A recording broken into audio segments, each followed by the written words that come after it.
Okay, so here in La Foi the Glaive. Orders are down for the 640 turn. This is not a production turn. Of course, the priests are still in effect. I'm going to start moving the priests, see what happens. One quickie I wanted to point out, using counters from Vinci to cover up the lack of extra circles. I also shown this before, but I didn't mention it. I've got these little yellow markers. That's just from a post-it tag. I couldn't find any whiteout. I would rather use the permanent solution. I know I'm damaging the game, whatever, but I've already done that with these, with the markers. So, anyway, that's the way I like to do things. Alright, onward. Well, played out the priest orders, moved them around. You see Islam is beginning to spread into North Africa. Vikings coming down into Spain, really, where some of the attacks on them are shifting. There's kind of an agreement that started to be made between the shamanist Avars and the Mazian Persians to move against the Vikings together. They're in a position where they're just about to clash, and they've kind of come to a, we're not sure yet, but it's okay if you go to Ural and maybe even Volga if you're going to shift up this way. And sort of, they're planning on maybe chasing the Nestorians up into Finland and such not. We'll see how that all works. Okay, so what we see is after the conflicts and the placements, poor Nestorians got wiped out. They have no pieces left on the board, but still a significant religion, so they can replace themselves up in Volga, even though they're way far away. They can put whatever they gain, which I think is going to become 2 priests, up there. Vikings still pressing on and getting closer and closer to getting an additional holy war. Not that anyone's used one yet, but they may find that they need one. The problem is, as they're getting bigger, now they're finding that they have multiple enemies. You know, we're looking, the Avars are probably going to move against them. It looks like the Mazdians are moving against them. All these miners are moving against them in terms of the Donatians, the Nestorians, all of the Arians. They're all moving against the Vikings because the Vikings, like how the Byzantines were, are in this kind of dominating looking position. It's not tremendous. It's just a few points ahead, but everybody can kind of agree, hey, they're the leader, let's go beat up on them. Even Islam can say, I'm going to work my way through Spain. And, the hell with the Catholics on the way through. We want to get at them. We're not looking to save anyone, we're looking at that. What we do see, however, I missed my Italian stuff. I've got to catch that up. I got a couple things that I got to do here, including Islam showing up there that I didn't catch. It's very hard to make sure that I get all the territories, and I've mentioned that before. Alright, well, I'll finish that up, and then we'll move to the military side. Okay, so again, I've set up the military moves.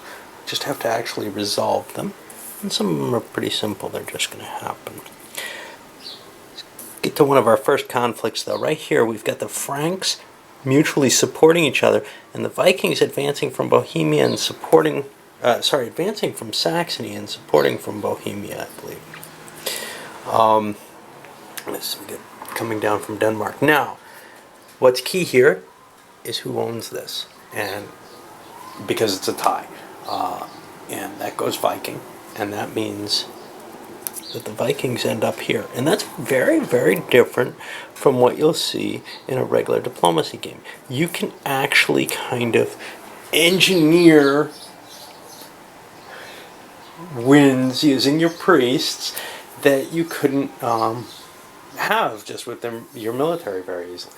You don't have to be as tricky in this to get a situation where you have 2-on-2 and gain ground, because you can use your priests to gain you that ground. And meanwhile, your other armies are off and doing things that are perhaps more valuable to you. Of course, there's a problem. You start looking that strong, and other people start coming your way. Now down here, we have another such, let's get these Arabs out of the way, another such event, which is in Thrace. And we have 2 units for the Byzantines. The Byzantines are advancing from Cappadocia with support from the navy, whereas from Mysi and Greece, with support from Greece, going in. But Thrace is very clearly Byzantine, and so they make it in.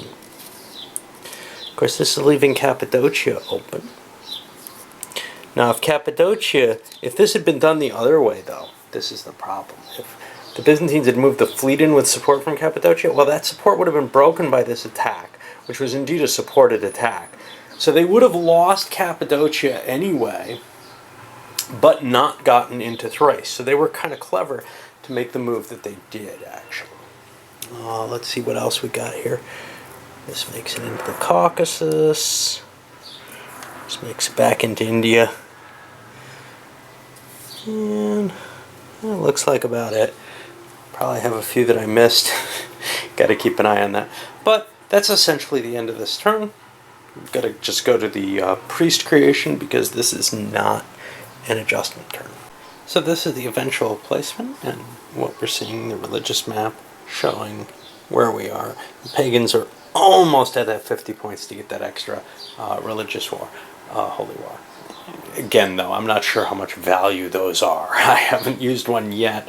I haven't seen a real purpose, but certainly if you come down to where you're only facing a single enemy, well, it would be of great value to be able to wipe out their priests with your armies.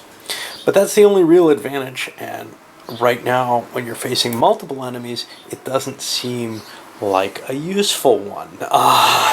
Even the Byzantines and the Roman, the Latin, stuck as they are.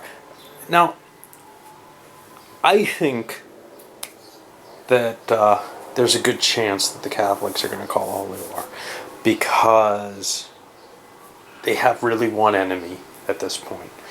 Unlike the Orthodox Byzantines, who kind of have 2 enemies, and if they choose to fight one, well, that may not help them against the other. Of course, they may be able to get some kind of peace with one or the other of these sides by saying, look, leave us alone and we'll fight the other one. And that could be of some value to either side. So that's a negotiation potential that's there. One thing that I haven't mentioned yet, which is kind of a clever mechanism, is when you're limited to the total number of priests that you can have. You cannot have more than 2/3 of your population size. Now, we finally ran up against that with the Manichaeans, and that's just a matter of, this is to prevent people from hoarding. Now, with the Manichaeans, it doesn't seem that big a deal, but with the major powers, if you could hoard your priests, you could kind of stay out of the conflicts and just keep building stuff up, not take any risks or anything, and build up so that you have overwhelming force against somebody who's been losing theirs, perhaps, or something. I'm not sure how well that would work, because using priests gets you more priests in general, but at the very least, it does take into account the fact that there's a limited countermix on the priests, but the game kind of has you have a nearly unlimited countermix. You have an essentially unlimited countermix for what you're going to cover the board with, and your priests come from that same pool. So in a sense, you could pull from that pool and use your priests and use some other markers to be working on the map there.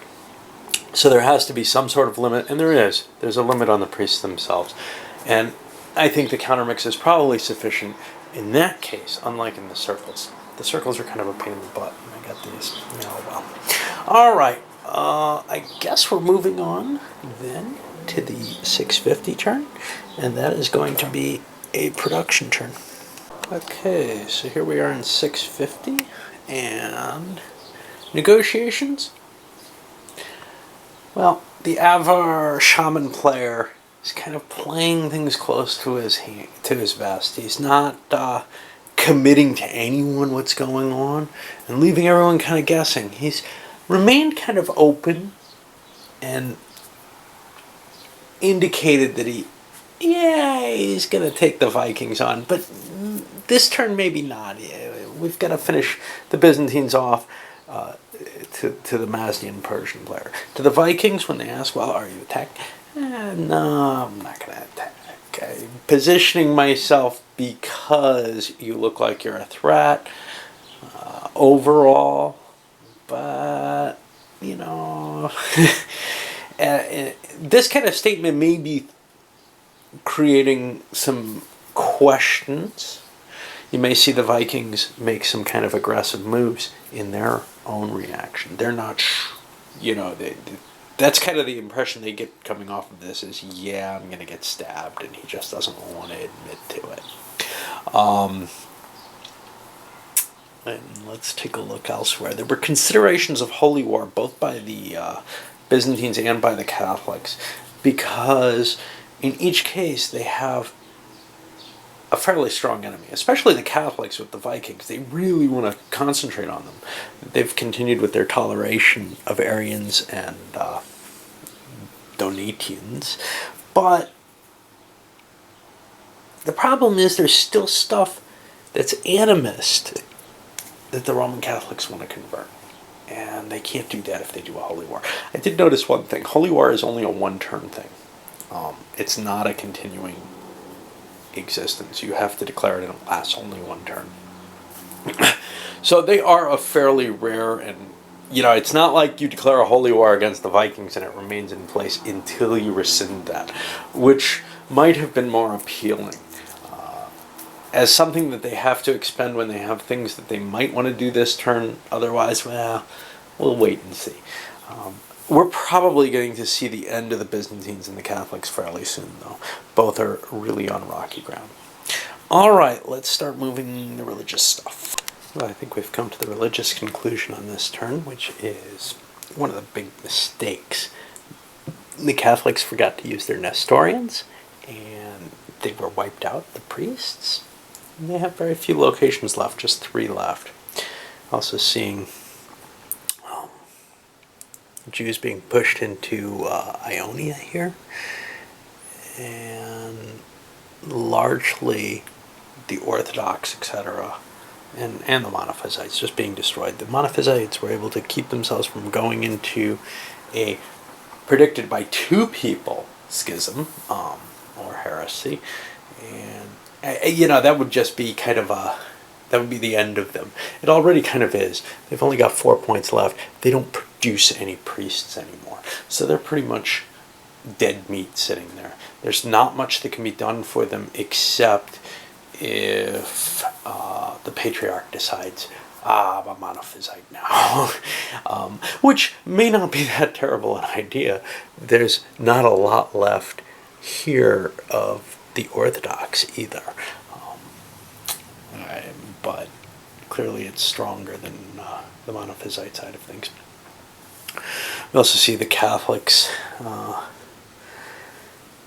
just, getting sliced apart up here. And they're creating a little stronghold in Spain, hoping the attack on the Vikings is strong enough that they can come back and restore themselves, maybe throughout that southern European area, especially southern France and Italy. But so far that attack isn't really taking place. You've got the Mazdians here in Volga, but they have not yet committed to the attack. And in a sense, one feels like everyone's a little afraid to start this thing on all sides. Can something be brought about? Certainly the Vikings would like to clear up their Catholic problem just as much as the Mazdians and the shamans would like to clear up their Orthodox problem within their midst before they fully engage in this. But the thing is, once they do that, they have a shared border and maybe would rather attack each other. So there's kind of if we don't start soon, we're not going to start. We're going to hit each other instead.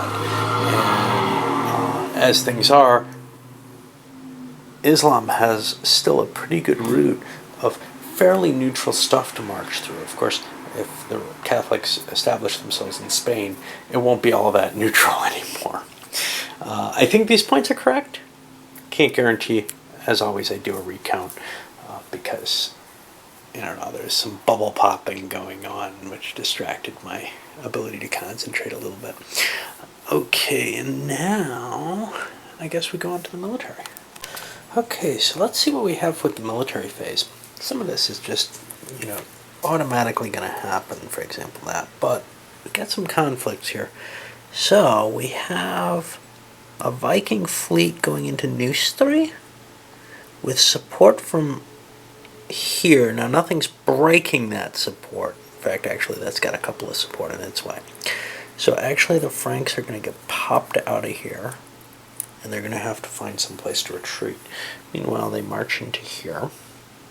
This doesn't count as an army. It's just kind of support as one if they need to. Here we have Franks moving into here, and that's going to fall to their control, and in fact, it's going to be full control, but not Byzantine control. So that'll become a new home city, as it were, for the Romans. And this may have been supposed to have started as their home city. I don't know. I have to look to see how that's covered. But let's look elsewhere. We have these coming here. Now, there's a lot of complexity here. Let's take a look at what's going on. First of all, these come into Poland. These were supporting them. These slide up into the Baltics, the Volga up here. We got some movement here into the Ionia, and a bunch of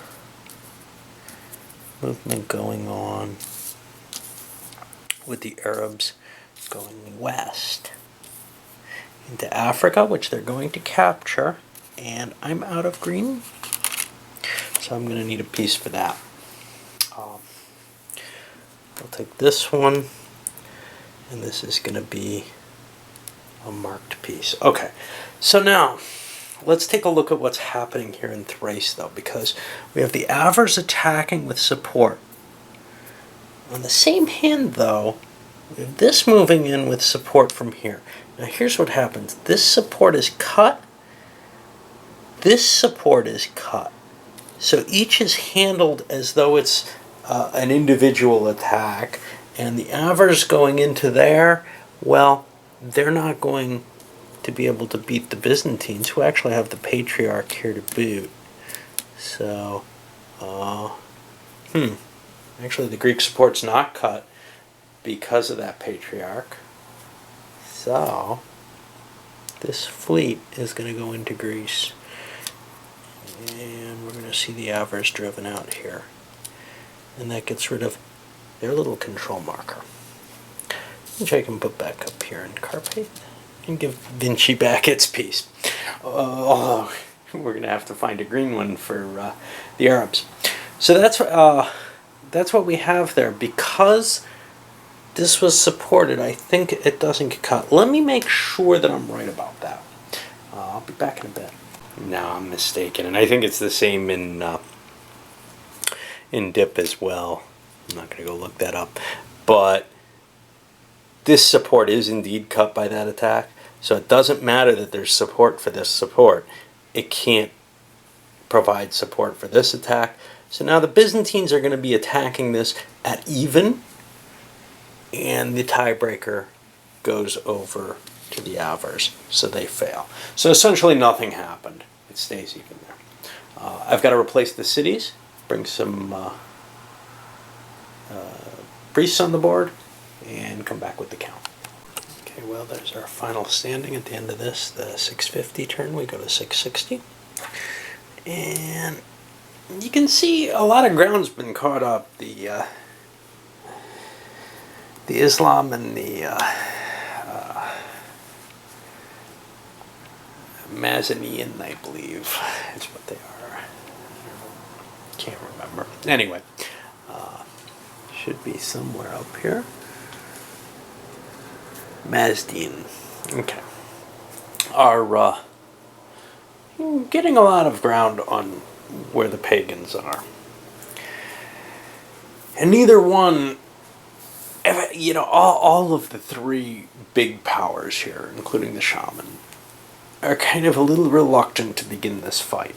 In fact, the shaman are kind of holding off and saying, well, I want to finish off the Orthodox. And I can do it this turn, because I popped the last unit. They're down to one city, so now they only have one support from the Patriarch possible. So I've got 2 units and my navy, and I can finish them off. And it's like, well, okay, if you can finish them off, you should join in now. You've got some armies you can help. He's hemming and hawing because he's not sure he wants to jump into this attack, especially since Islam is sort of uncommitted. That's more important to the Mazdians. They're kind of like, well, I'm risking my whole border here, and if you're not going to join in, maybe we're making a mistake here. Maybe we should be fighting amongst ourselves, which kind of makes things more interesting. So I'm not sure how it's going to fall out here.